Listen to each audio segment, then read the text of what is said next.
Dosen itu suamiku. Karya Nova Iren Saputra. Part 12. Ciuman pertama. Aku ingin tahu bagaimana cara membuktikan cintaku padamu. Aku harus ngapain, Dek? Apa yang harus aku lakukan supaya kamu percaya? Lupain aja deh. Jangan bahas itu lagi. Aku ingin secepatnya sampai di rumah, ucapku mengalihkan pembicaraan. Tiba-tiba Mas Eza memegang kedua pipiku dan mendaratkan ciuman di bibirku. Aku sontak kaget dan tidak percaya dengan apa yang dia lakukan. Bibirku dan bibirnya bersentuhan. Ciuman pertamaku terjadi begitu saja. Sesuatu yang belum siap kuberikan kepadanya. Dia sudah merusak ciuman pertama yang aku bayangkan dan impikan selama ini. Ternyata tidak seindah yang kuharapkan. Kenapa harus seperti ini? Emparanku tepat sasaran di pipi kanan Mas Eza.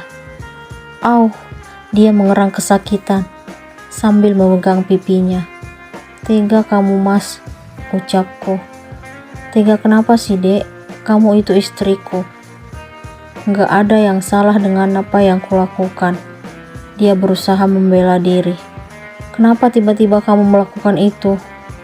Aku ingin kamu tahu, kalau cinta ini nyata. Aku sedih saat kamu bilang tidak percaya dengan ketulusan cinta yang kupunya.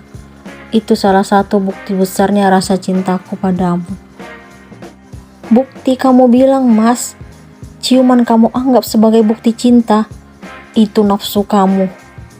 Kalau memang bukan bukti cinta, kenapa aku baru sekarang melakukannya setelah kamu tahu tentang perasaanku? Itu tanda rasa sayangku padamu, Dek. Kenapa kamu susah banget untuk percaya padaku?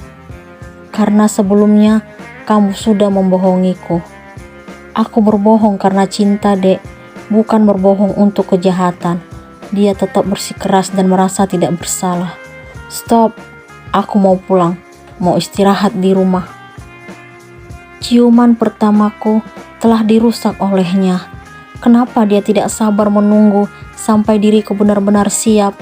Aku mengharapkan ciuman pertama yang indah dan romantis, penuh dengan hati yang berbunga-bunga karena merasa sangat bahagia melakukannya dengan suami impian.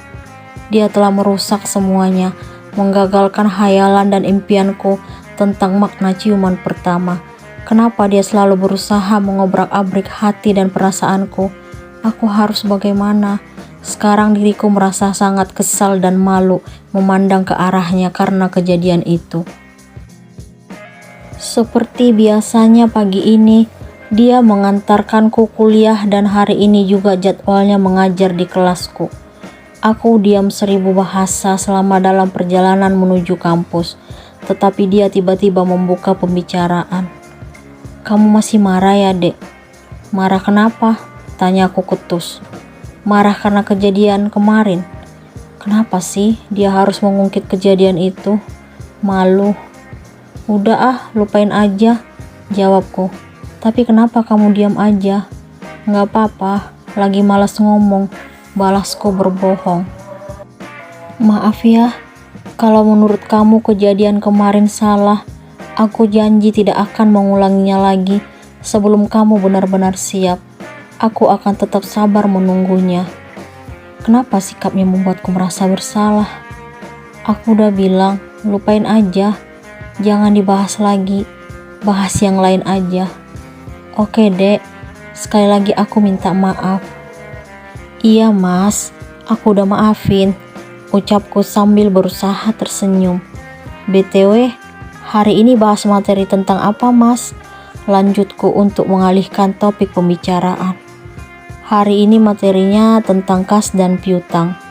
Kamu pasti masih ingat semua dong. Akuntansi mah pelajaran kesukaan kamu waktu masih memakai seragam putih abu-abu. Iya, Mas, hehe. Senang banget deh lihat kamu kembali tersenyum. Aku tidak suka kalau melihatmu sedih. Aku selalu merasa bersalah kalau kesedihan menghampirimu. Jangan sedih lagi ya, Dek. Tetaplah bahagia. Kita mulai semuanya dari awal. Yang lalu biarlah berlalu. Jadikan itu pembelajaran untuk kita. Aku akan selalu setia mendampingimu, istriku yang cantik, imut, manis, tapi masih suka ngambek dan super manja. Hahaha. Dia tetap mengerti dengan sikapku yang masih labil dan sering marah-marah kepadanya. Bahagia banget ya ngatain aku suka ngambek dan manja. Tapi kenyataannya memang iya kok. Tapi aku tetap suka. Senyumnya berusaha menggodaku. Udah dong, jangan diulang-ulang lagi. Maaf istriku. Setelah tiba di kampus, Mas Eza menghentikan mobilnya. Aku pasti turun di tempat biasa. Sebelum turun dari mobil, aku sangat kaget melihat ke arah pintu gerbang kampus. Di sana terlihat tubuh tegap Dika sedang berdiri. Aku bingung. Mas, coba lihat deh. Ada Dika tuh di sana. Aku menunjuk ke arah Dika. Mau apa lagi sih dia? Aku melihat perubahan di wajah Mas Eza. Aku juga gak ngerti mas, jawabku. Kenapa dia selalu berusaha menemuimu? Terus terang, aku cemburu dek. Padahal minggu kemarin, aku sudah menolaknya. Mas Eza kaget mendengar penuturanku. Itu terlihat dari wajahnya. Menolak? Maksudnya apa dek? Minggu kemarin dia mengutarakan isi hati dan perasaannya padaku mas. Apa? Suara Mas Eza meninggi. Iya mas, tapi aku udah bilang tidak bisa membalas perasaannya dengan alasan sudah memiliki kekasih. Terus reaksinya gimana? Itu dia mas, dia gak peduli. Dia tetap ingin selalu mendekatiku. Dan yang paling membuatku gak percaya, dia bilang kalau dia mau jadi yang kedua. Yang penting bisa sama-sama denganku. Gak bisa dibiarin nih. Kita harus nyamperin dia dan mengatakan yang sebenarnya tentang status kita. Mas Eza menyalakan kembali mesin mobilnya dan berniat membawaku menemui Dika. Jangan sekarang mas, aku belum siap. Aku mencoba meminta pengertian Mas Eza. Kenapa kamu harus menyembunyikan status kita dek? Sebelumnya aku sudah pernah bilang sama kamu mas, aku belum siap jika teman-teman tahu kalau aku sudah menikah. Apalagi saat ini masih kuliah dan baru semester 1. Aku harap kamu bisa ngerti mas. Tapi sampai kapan dek? Dika itu tipe laki-laki yang tidak mudah menyerah. Aku gak rela kalau kamu sampai terpengaruh dan tergoda dengan sikap lembut dan perhatiannya. Ingat dek, kamu itu istriku. Tenang aja mas, aku pasti bisa mengatasi semuanya. Sekarang aku mau nanya kamu dek, bagaimana seandainya posisiku saat ini ada di posisi kamu? Tiba-tiba ada cewek yang mendekatiku dan punya perasaan padaku. Apa reaksimu dek? Pertanyaannya membuatku kaget. Kok kamu nanya gitu sih mas? Aku berusaha mengelak.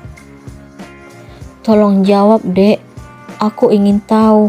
Apa kamu memiliki perasaan yang sama denganku? Sangat tidak rela jika pasangannya didekati bahkan dicintai orang lain. Udah dong, aku gak mau kamu nanya itu. Tolong jawab dek, aku makin bingung.